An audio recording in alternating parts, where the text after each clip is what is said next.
নমস্কার বন্ধুরা, আশা করি সবাই ভালো আছেন, সুস্থ আছেন। আর একটা নতুন ভিডিওর সঙ্গে আবারও হাজির হয়ে গেলাম। আজকে বানাবো বালুশাহী মিষ্টি।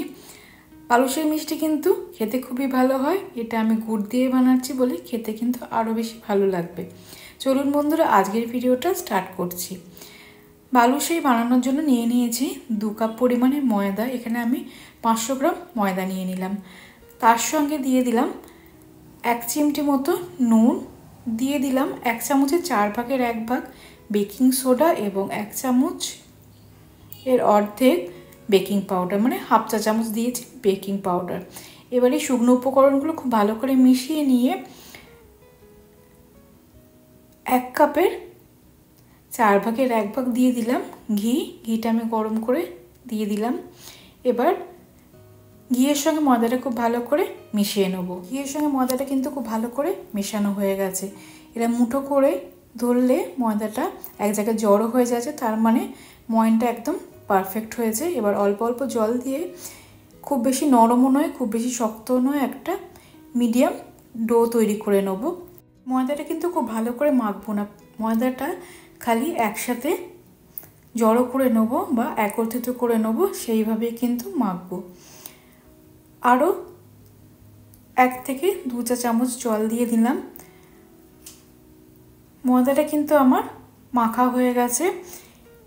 এবার ময়দাটা খুলে খুলে এক জায়গায় জড়ো করে নিচ্ছি, যাতে একটা লেয়ারের মতো তৈরি হয়ে যায়। ময়দার ডোটা ছিঁড়ে ছিঁড়ে 2 ভাগ করে, একটা ভাগের ওপরে আর একটা ভাগ 2-3 বার এইভাবে করে নিয়ে, এবার যেরকম আমরা রুটির গুছি বা লেচি তৈরি করি সেরকম অল্প অল্প ময়দা নিয়ে এরকম গোল করে রাখলাম। হাতের তেলের সাহায্যে ময়দার গুছিটা খুব ভালো করে গোল করে নিয়ে মধ্যিখানটা এরকম ক্যাভিটির মতো করে নিলাম, বা যেরকম বালুশাহী দোকানে কিনতে পাওয়া যায় সেরকমভাবে তৈরি করে নিচ্ছি বালুশাহীগুলো। প্রথমে রুটির গুছিটা খুব ভালো করে গোল করে নিয়ে তারপরে মধ্যিখানটা একটু গর্ত মতো করে দিলাম। এইভাবে বাকি বালুশাহীগুলো তৈরি করে নেব। আজকে বালুশাহী মিষ্টিগুলো আমি খেজুরের গুড়ের পাটালি দিয়ে বানাচ্ছি, তোমরা চাইলে কিন্তু চিনি দিয়েও করতে পারো। 250 গ্রাম পাটালি নিয়ে নিয়েছি, তার মধ্যে দিয়ে দিলাম হাফ কাপ পরিমাণে জল। এবার গুড়টা জলের সঙ্গে ফুটিয়ে নেব। খুব বেশি ঘন কিন্তু গুড়টা করব না, একেবারে চিটচিটে ঘন রস কিন্তু বানাবো না, একটু পাতলা রসটা আমি রাখবো, যাতে বালুশাহী মিষ্টিগুলো খুব ভালোভাবে রস ঢুকে যায়। যতক্ষণ গুড়টা জাল হচ্ছে, অন্যদিকে আমি বালুশাহী মিষ্টিগুলো ভেজে নেব। তার জন্য পরিমাণ মতো রিফাইন তেল গরম করতে দিয়ে দিলাম। তেল হালকা গরম হয়ে গেছে। এবার আমি গ্যাসের ফ্লেমটা একেবারে লোতে দিয়ে হালকা গরম তেলের মধ্যে বালুশাহী মিষ্টিগুলো ছেড়ে দিলাম। বেশ অনেকক্ষণ কিন্তু হালকা আঁচে মিষ্টিগুলো ভাজতে টাইম লাগবে। মিষ্টিগুলো ভাজবার সময় কিন্তু গ্যাসের ফ্লেমটা একেবারে লোতে রাখতে হবে। গ্যাসের ফ্লেমটা বাড়িয়ে দিলে কিন্তু ওপর থেকে লাল হয়ে যাবে আর মিষ্টিগুলো কাঁচা থেকে যাবে। সবকটা মিষ্টি আমি একসাথে দিয়ে দিলাম, যেহেতু তেলের পরিমাণটা বেশি দিয়েছি। 10 মিনিট পরে এবার মিষ্টিগুলো উল্টে দিলাম। একটু সময় লাগবে, কারণ হালকা আঁচে মিষ্টিগুলো ভাজা হবে বলে। 8 থেকে 10 মিনিট হয়ে গেছে, এখনও কিন্তু মিষ্টিগুলো লাল হয়নি, হালকা একটু সোনালি হয়েছে। আরও 10 মিনিট কিন্তু মিষ্টিগুলো ভাজতে লাগবে। আরও 10 মিনিট পরে দেখাচ্ছি, মিষ্টিগুলো কিন্তু অনেকটাই সোনালি হয়ে গেছে। এবার আমি তুলে নেব তেল থেকে। যে কটা মিষ্টি ভাজা হয়ে গেছে সেগুলো আগে তেলের থেকে ভালো করে তেল ঝরিয়ে তুলে নিচ্ছি।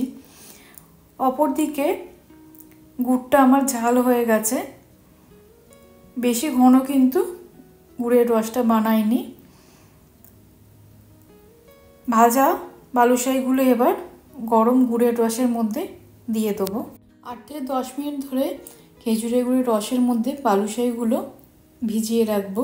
গরম খেজুরের গুড়ের রসের মধ্যে বালুশাহী মিষ্টিগুলো 8 থেকে 10 মিনিট ভিজিয়ে রেখে তারপরে আমি পরিবেশন করে নেব।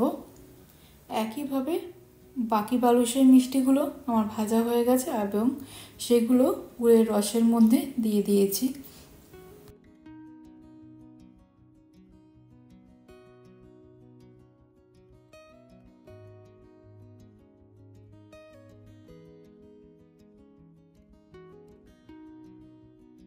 দশ মিনিট হয়ে গেছে। বালুশাহী মিষ্টিগুলো এবার রসের থেকে তুলে একটা প্লেটে পরিবেশন করে নিচ্ছি।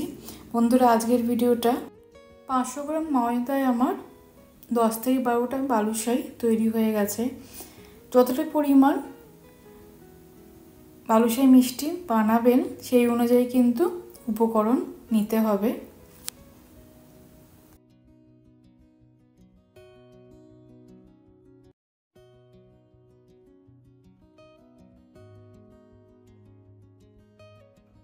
কেমন লাগলো অবশ্যই কমেন্ট করে জানাবেন। ভিডিওটা আজকে ভালো লাগলে রিকোয়েস্ট রইল আমার চ্যানেলকে সাবস্ক্রাইব করে দেওয়ার জন্য। পাশে থাকা বেল আইকনটিও প্রেস করে দিলে আমি যখন নতুন রেসিপির ভিডিও আপলোড করব সেই ভিডিও নোটিফিকেশন আপনাদের কাছে খুব তাড়াতাড়ি পৌঁছে যাবে।